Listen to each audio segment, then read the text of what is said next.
from the hospital, or there in the hospital, or somebody is having some big day, she would just make food a statement. And that is totally out of no expectation. That is totally out of her own concern, her own love for things, for the thing. So when I grew up, I had an autonomous kitchen. I found that I am also doing the same. So children pick habits from their parents unknowingly. So that is exactly what has happened to me, and I try to, out of other obligations that I try to replicate it a little in my life. That's all. Yeah, your mom plays a while reading the book, it was very evident that your mom plays a huge role in your life. So, other than her art for cooking and love for cooking, what is one more characteristic that you've inherited from her? Like today being Mother's Day, so what other characteristics that you have inherited from her? Anything quirky, non-related to maybe the cooking world? I think this is the only one. Otherwise, we are poles opposite. She is very patient. I am not. She is a quiet person. No, hebat তুমি করো আমি অনেকটা করলাম Like, shout at the top of my Happy voice. birthday, sometimes. I Ganesh. think this is the only commonality we have. Nothing else. Okay. Will you agree, your mom is present here, right? Yeah. So, will you agree to what she said that you two are just poles apart, you are very patient and she is not? Opposite বলতে চাই যে তোমরা opposite একটাই আমি বলতে চাইছিলাম কি যে আপনি কি এটা মানবেন কি যে you people are very different, মানে আপনি খুব শান্তশিষ্ট, খুব পেশেন্ট, আর উনি একদম সেটা নন? না একদম না, কিছু তো আছে আমার নিয়ে, কিছু তো আছে। So, I believe your family has read the book. So, they haven't read the book. So, I was wanting to ask you, like, what was their reaction after reading the book? No, none of them. None of them has read the book. Okay. I have read the book. Yeah. So, what was your reaction after reading the book? I already know everything because I saw it with my own eyes. So, what is the funniest kitchen disaster or food spill from marriage life that still makes both you and your husband laugh? And maybe You can answer that question. Yes, she's an excellent cook. There's hardly been any disaster. But there's been one scenario wherein I was sick and she was supposed to cook like tomato soup for me. And she was in a hurry, so what she did was like she burnt all the masalas, all the onion and garlic, and just put tomato juice on top of it and served me. And it was really horrible. The taste was horrible, but still I had to pretend it's awesome. It's too good. So, this book has food is a main character. Like you definitely are the main character in the book, but food also is a very important character in the book. So, is there any emotional memories that you have while growing up related to food, or like food, like your journey obviously like is food centric? So, is there any particular emotional memory that you have?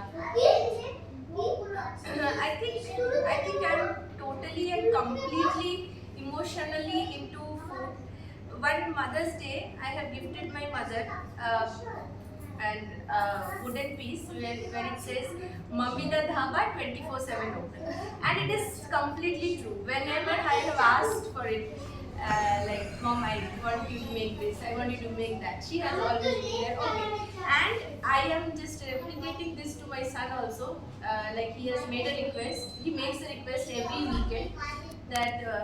Mom, please make this for me. Make chicken momo, make chicken lollipop. And sometimes he commits to his friends also that I'm going to bring this for tiffin. And I'm going to share it with you all. So, I think the emotion is persisting at every level. So you did bring up that your son also now plays a very important role in your cooking journey and your food journey. So how will you say that becoming a mother has changed your relationship with cooking? I think it has just deepened my desire to get better. He making requests every now and then. Also, he is taking interest in helping me cooking an entire dish. You won't believe me. He is equipped with making chicken curry. He has learned the process. He has seen it so many times. He can just replicate. I just have to supervise. And I'm just not inflating it for you. He has developed this interest by himself. So I think we are bonding over food right now. Yeah, while reading the chapter on pregnancy, right? So it was very emotional journey for this. So does it feel very difficult while revisiting that chapter now that you have written the book? It was a difficult phase, but I healed, and that is why I could write about it. It was a difficult phase, and I cannot thank my support system, my family enough for just helping me through that traumatic phase of life. I felt that I was losing my child every now and then, and how I reconciled and how I walked out of the hospital gate with the child. It's not a big deal for many people, but my journey was difficult than others. I'm sure there are more difficult journeys, but I'm grateful that I have this little child with me right now. You have written very honestly about fear, about loneliness, about motherhood in this book. So, did someone writing this book help you in that healing journey, as you mentioned? No, as I said, I healed. I had learned about tools like meditation, maintaining silence, accepting reality, calming your nerves, you're emotionally regulating yourself by your own,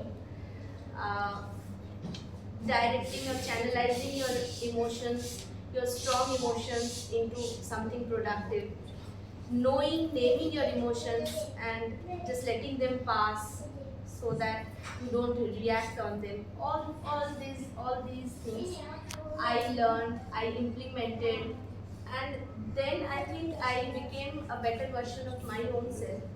And this is just a product of that. You have definitely showed that cooking is not only a day-to-day survival mode, it's more of an intellectual and emotional work. So, do you think that homemaking is still underestimated in India? Yes, absolutely.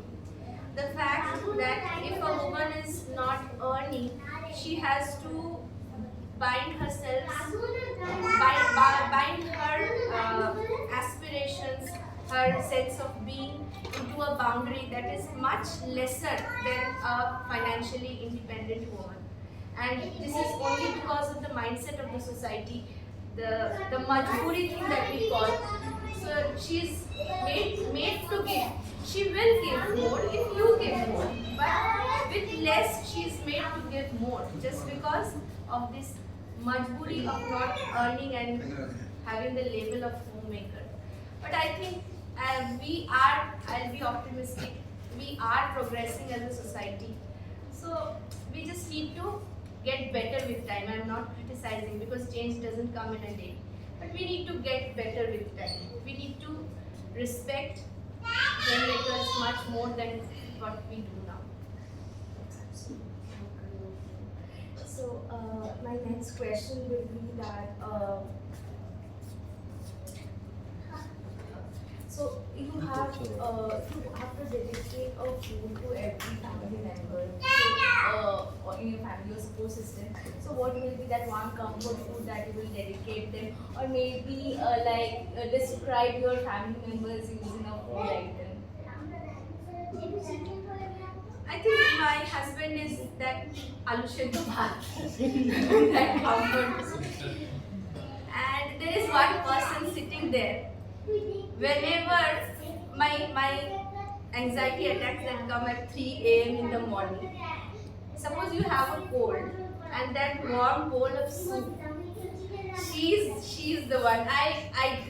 She's Shalini, she's my friend since college, she's my bestest friend. So we don't talk every day, but when in need, we are just with each other through thick and thin. and she's just a warm bowl of soup, I think, for me.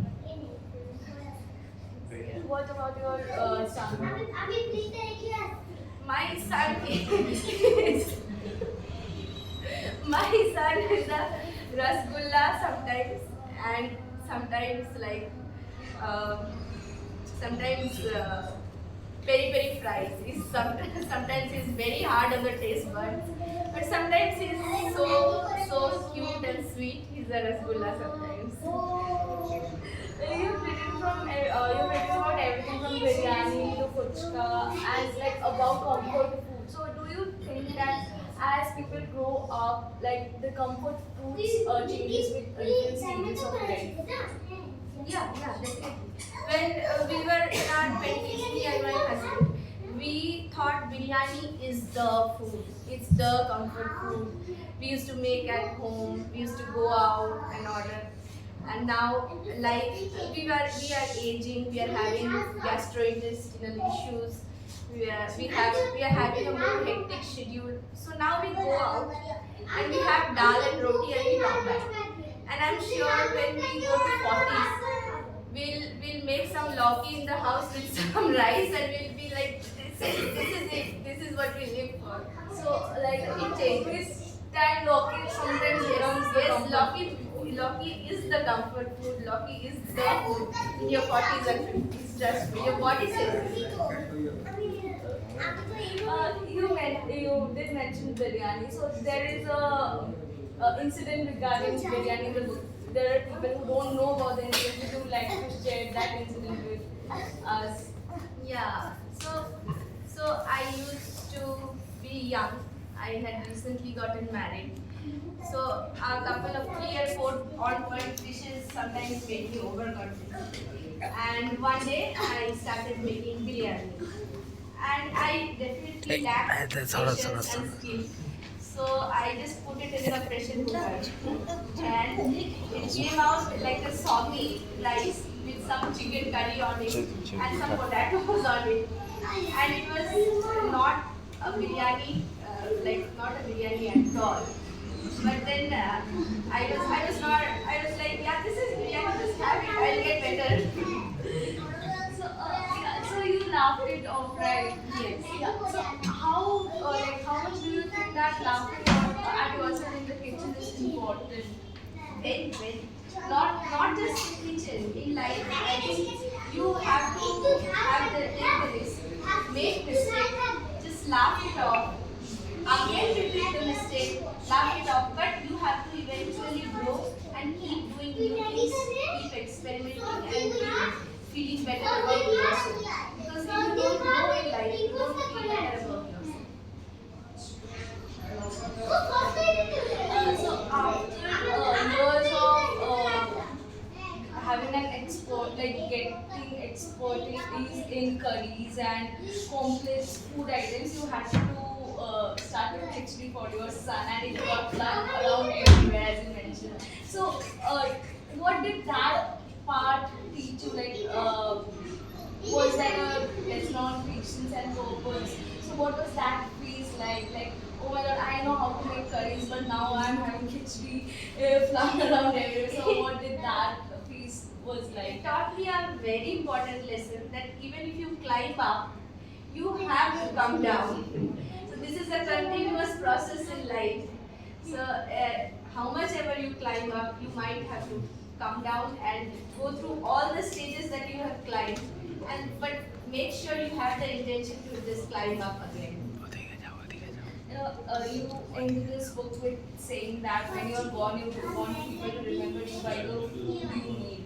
So, what do you hope someone feels when they eat a dish to get very many things of food? So, what do you think? What is the first thought that comes to your mind? And someone is testing you. When I was young, I used to expect compliments. I used to expect a feedback. But now that I have grown emotionally, I practice the theory of detachment. Even if I make a masterpiece or I make something not so good, I completely detach my emotions from that whatever is the feedback, I accept it, and but I make sure that I keep doing my work. So what's working on next in your life? Another book, another novel? Yeah. I'm currently writing another book that is nothing related to cooking and all. That is also it has some parts of my life, but it has other characters. So hope you guys support me for that also. Like you are. অবশ্যই নিশ্চয়ই If someone goes home tonight inspired by this conversation, what's one meme you will tell them to cook for someone they love? Yeah, I am becoming mechanical about the cooking patterns. So even today morning, before leaving from Durgapur to Calcutta, I woke up, I cooked the customary Sunday mutton curry, and I came here. So if any one of you will please accompany me to my place, you'll get mutton curry and rice. You're most welcome. Okay, and finally today's Mother's Day, as we know. So if you have to dedicate one line from your heart to the mothers, so what would you like to say? There is one song that plays in my mind when I think about mothers. That is, can you help me with the song, please? And I request all mothers here to please come and join. I have a small token for you guys. Please come and join.